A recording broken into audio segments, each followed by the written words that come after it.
Okay, we'll start with Ian. Ian. Morning, Andrew. We'll start as usual with the latest COVID update. Have you had another round of tests today? No, we haven't. We're doing the antigen tests later on this afternoon, / early evening. Obviously, they'll be the rapid fire. So Mark Rouse arrived in last night. So he did a PCR last night. And the two lads, Shane and Paul, are still waiting to come in. I think they get in. What day is it today? It's Sunday. I think they get in Friday, the day after the first ODI. Is it true the manager, by the way, is on his way home? Did I hear? Yeah, Chris has gone home. So Brendan's taken over from him, and Chris left from Miami. Is that a COVID problem? No, they're personal issues that I'm not going to get into. So no, that's okay. That's okay.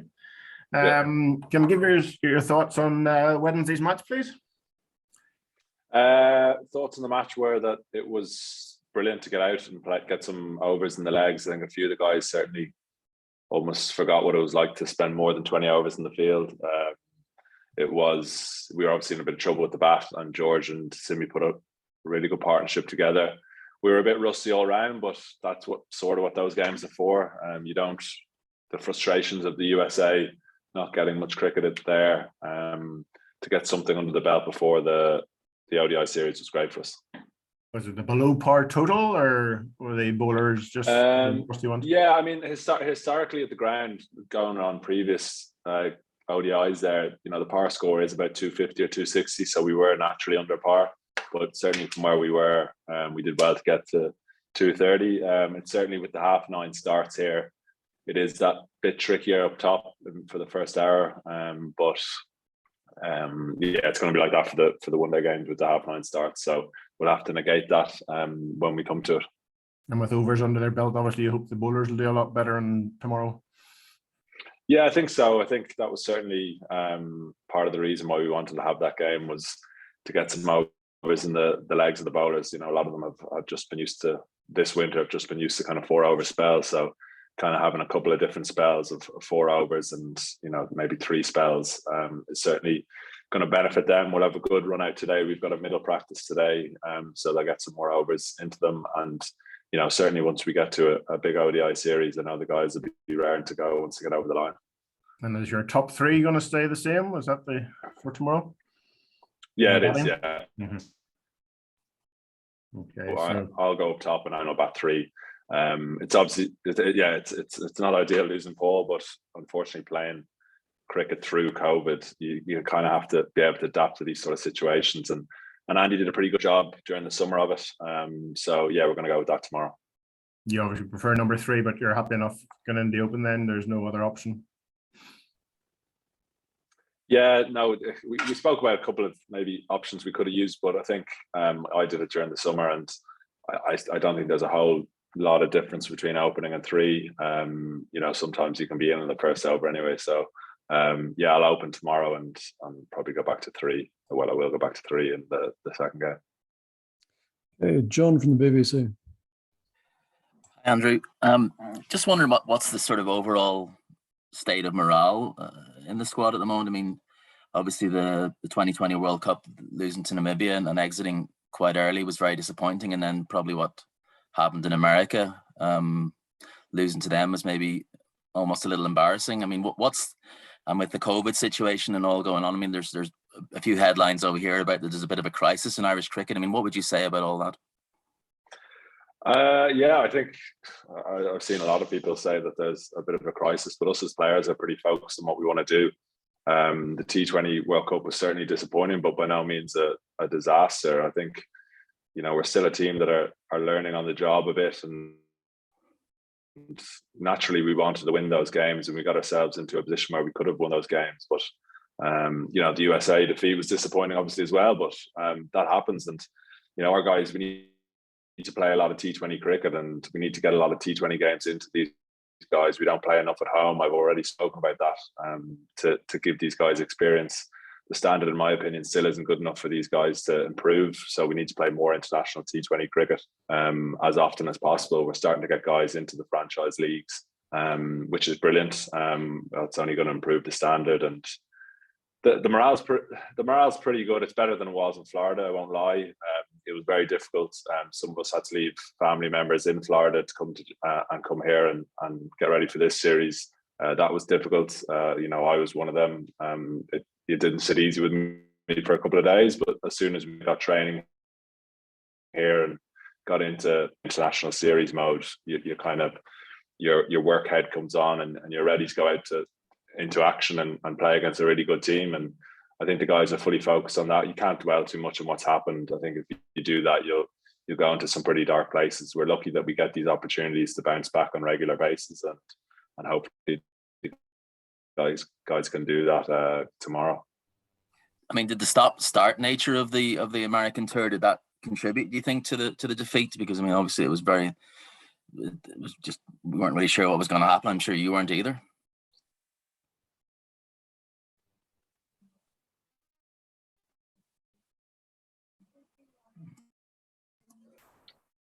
Hello? Sorry, I didn't really get it.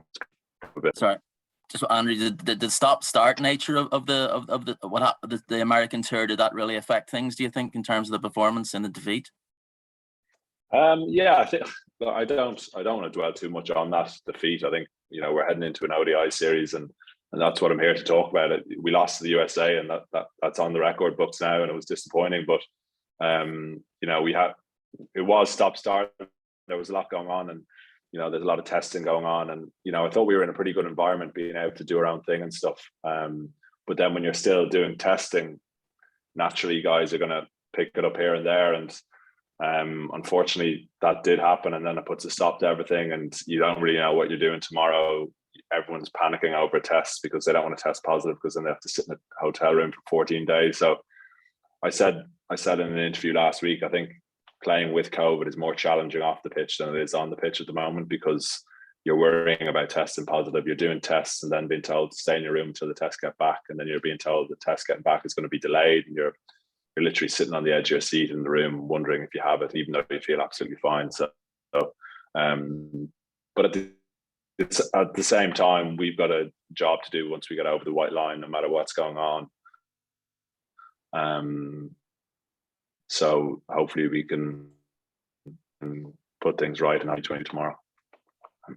David Townsend. Yeah. Hi, Andy. I'm just still wondering about the psychological effect of not having Sterlo available tomorrow. Obviously, you've won games as a team with him not contributing a huge amount, but him being such the superstar of the team, if you like, without sort of exaggerating too much. How does that affect the team, sort of going into the game without him, knowing he's not going to be able to contribute? It's very strange. I can't remember playing. I think someone can probably correct me, but I think I played a series against Scotland in 2014 in Malahide, and I reckon that was the only time that I've played one-day international cricket without Paul.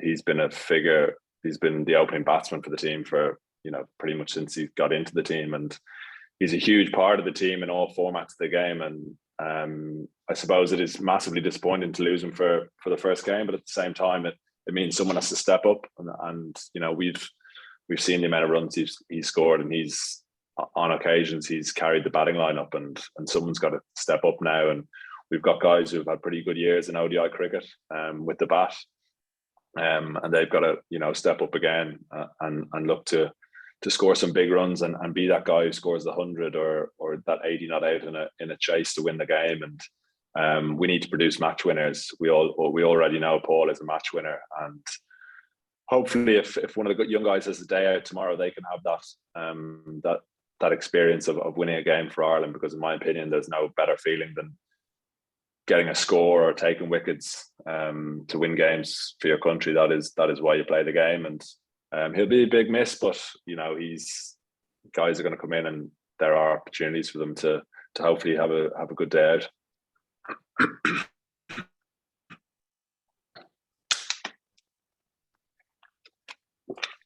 John Kenny.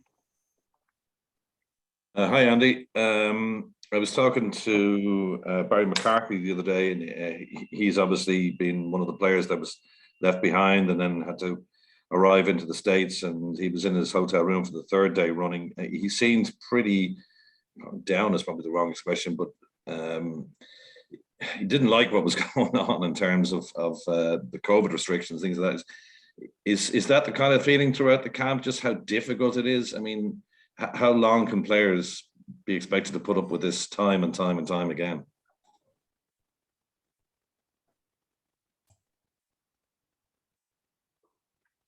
Yeah, it's hugely challenging. You know, for the first time we had to do it was Southampton, I think it was, and it was very new. And I think then it was just, you know, we're here, we have opportunity to play against the world champions, and you know, everyone was buzzing to be there, and there was a great kind of vibe around. And but certainly, sort of 18 months on, a bit more, it's certainly very draining. It has a massive effect on your mental health. Like I said, I think it's more challenging.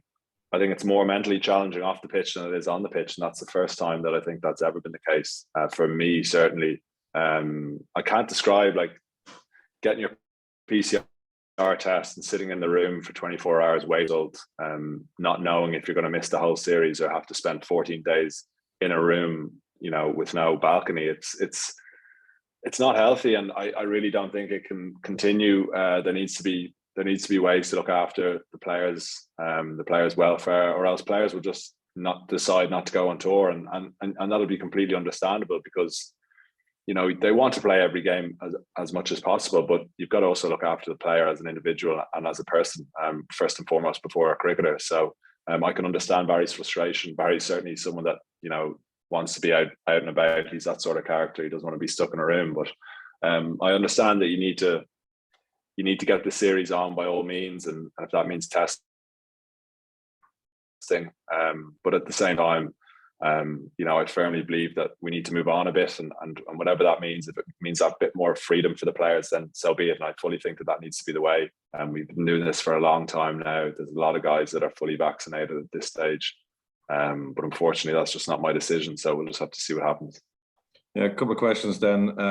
You can probably answer them back to back. The pitch, you played it Wednesday. Obviously, 2007 was the green wicket. So what was the pitch like, and what expectations are you for the West Indies? What kind of games are you expecting over the next three ODIs? Yeah, certainly chatting to William and even Niall O'Brien, who's been around, it's slightly different to what the guys were here more recently in 2014, I believe, for T20 games, and then they were here for the local tournament, and there was certainly not a lot of grass on the pitch at all. Whereas now at this time round, there seems to be a bit more grass, and there seems to be a bit more kind of tennis bally bounce than I think the guys can remember. I think there were some low scoring games here in T20 cricket in 2014 from memory. So we're, you know, the half-9 start is certainly a big thing. There is a bit of tackiness in the wicket. There was a bit of tackiness in the wicket the other day, so that might come into, I'd imagine it'll come into effect tomorrow. It's been pretty hot here. Buying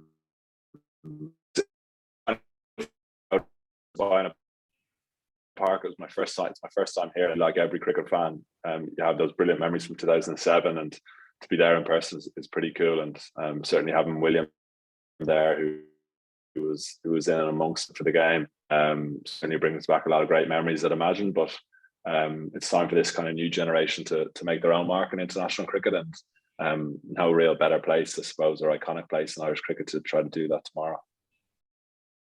Yeah, and what about the Windies? What are you expecting? Yeah, it's a slightly different team to what we played 2 years ago now in Barbados. There's a couple of familiar faces from there, but there's been a couple of changes. They're missing a cut. Their own patch. They'll be a powerful team. We got a taste of it against Jamaica the other day when Robin Powell, who, you know, we know from the qualifiers in 2018, he scored 100 against us. We know that they're dangerous, but at the same time, you know, we're aware that if we come out and play well and play with that sort of exuberance and confidence, you can produce results. We've shown that. We've had up and down this year. We've had some big results, and the guys are confident. They are confident. I know we've had some pretty. We haven't had a great winter to date, but that was certainly in a different format. But in 50 over cricket, we're a bit more settled and we're a bit more probably confident because we've had those good results. So hopefully that can come out to play tomorrow, no matter what the West Indies throw at us. Okay, good luck with it. Thanks, John. Lennox and Jamaica Glenna. Hi, Skipper. How are you doing? I just want to ask Hi, one Lennox. question. Would you be pinpointing any particular player within that West Indies setup, or are you just looking to just play all-round cricket? Look, I think if you start looking into, you have to do your homework on the opposition. We know that they have threats. The skipper is obviously a vastly experienced player. They've got a good seam attack. Shai Hope's a brilliant batter up top. They've got a number of players who, on their day, can beat teams individually. But like I said, we want to worry about our performance first and foremost. I know it's a massive cliche, but it's very true. If you start worrying about the opposition too much, you can lose track of what you're trying to do as a team. So the guys are pretty confident and they know what they have to do tomorrow. We had a good run out the other day against Jamaica, albeit we lost, but it's a great opportunity. It's a really nice place to play cricket in, and the guys are certainly excited to go out there tomorrow. Thanks, Skip.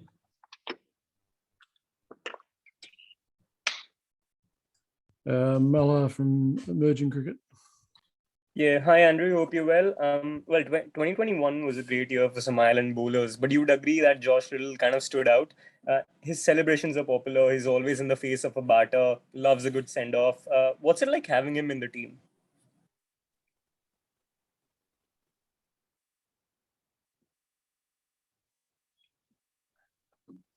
He's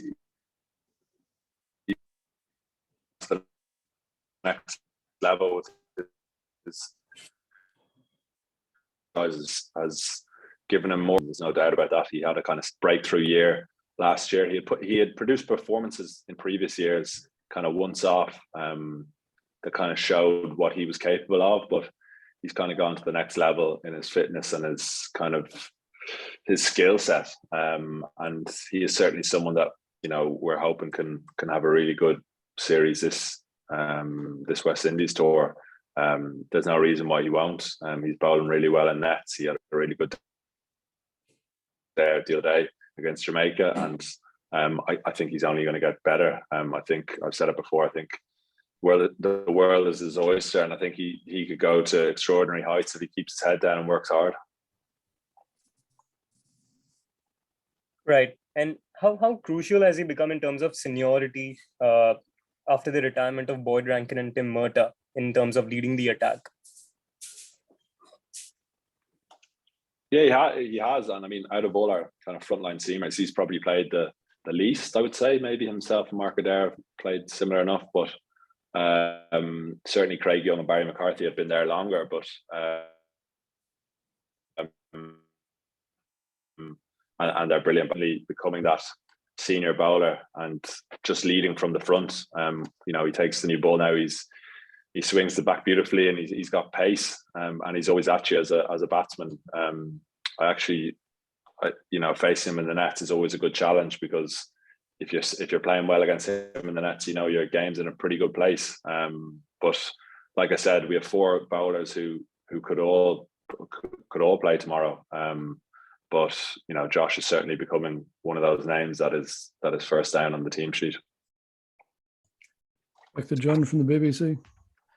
Just a couple of quick ones. Just the fact that there's World Cup Super League points at stake, does that give an added edge to these games? And also, can you just a thought on the announcement of Heinrich Mallon's appointment, which will take effect from March? Just a few words on that for you, if possible, Andrew. Yeah. Naturally, you want to still stay in the hunt for the qualification for the World Cup. It didn't start well for us this year or last year in Afghanistan, and then going to Holland and losing, but certainly kind of the midsummer, back end of the summer, having a good series against South Africa, and then, you know, potentially against Zimbabwe if that second game had happened. But I mean, that's hindsight. You don't get points for hindsight. But I think our 50 over game is in a pretty good place, and it's still technically in our hands, I think, to qualify for the World Cup. It's, you know, it will be it's a huge challenge, and that, you know, I think things will have to go our way, but that is the cherry for us to aim for. And but, you know, too much into that, because that's a long way away, that World Cup. We just want to keep getting better and better, and the guys are working really hard in the nets and at training and doing a lot of talking together, and it's a pretty tight group at the moment, so hopefully we can show the world that we're kind of not just a one-trick pony. And in terms of Heinrich Milan, I actually spoke to him a couple of days ago, sort of before the announcement.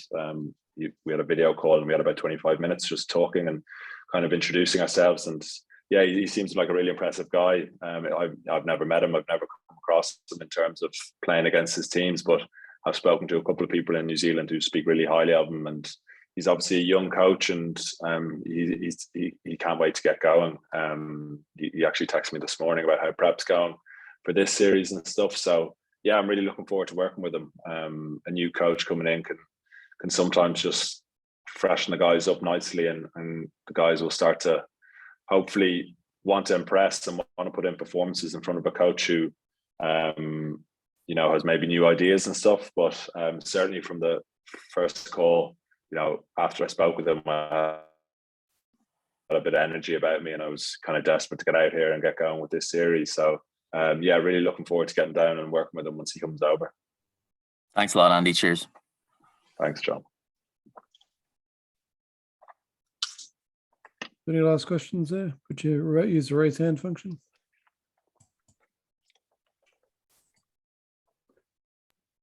No last questions. John, do you have a question? No, just best of luck, Andy. You know, it's been tough. So Thanks, John. Sending you all the very best, lads. Hope it goes well. Cheers. Happy New Year, everyone. Yeah. Cheers, Andy. Thanks, Andy. Thank you very much. Bye-bye. See you now. Thanks. All right. Thanks, Andy. Cheers, Craig. Bye. Cheers. All. Thanks, Craig. Cheers. Thanks, Craig. Thanks a lot. Bye. No worries. I'll put it on Google Drive. Thank you. Bye-bye. Thanks.